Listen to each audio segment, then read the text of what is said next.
Le réchauffement climatique, c'est naturel. C'est vrai ça? Notre planète a connu des périodes plus ou moins chaudes. Ces variations de température peuvent être liées à deux facteurs. Tout d'abord, le Soleil.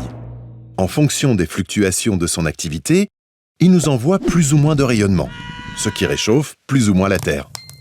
En plus, la distance Terre-Soleil varie en fonction du tracé de l'orbite suivie par la Terre.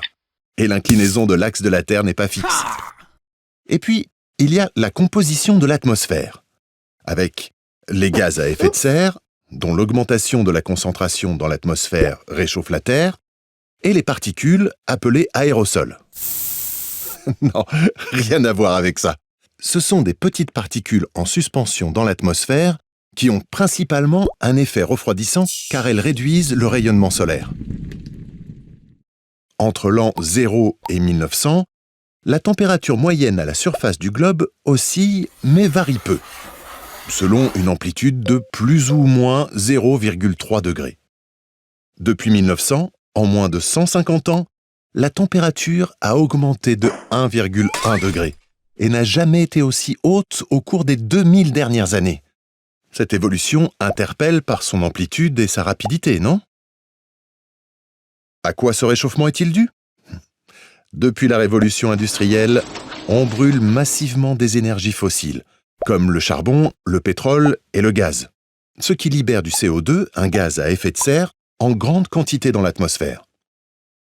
En parallèle, les hommes ont déforesté de grands espaces.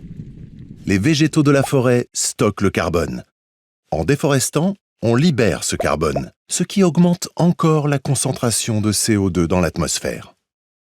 L'humain devient le principal suspect. Pour comprendre la part des activités humaines dans le réchauffement observé, les scientifiques ont utilisé des modèles de climat. Il s'agit de modélisation numérique qui leur permettent de simuler l'évolution de la température. Ils ont simulé un premier scénario, incluant les facteurs naturels tels que l'activité solaire, mais sans les activités humaines. Dans ce scénario, la température varie peu entre 1900 et 2020. En revanche, en prenant en compte les émissions de gaz à effet de serre et les aérosols rejetés par les activités humaines, la tendance des températures suit de très près les températures observées. Il n'y a donc que les activités humaines qui puissent expliquer le réchauffement climatique que nous vivons. Aujourd'hui, selon les différents scénarios d'émissions de gaz à effet de serre, les modèles de climat montrent une poursuite du réchauffement climatique qui pourrait aller de 1,4 degré à 4,4 degrés d'ici 2100.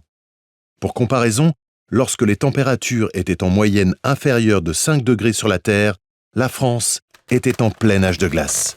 Il faisait 10 à 15 degrés de moins qu'aujourd'hui.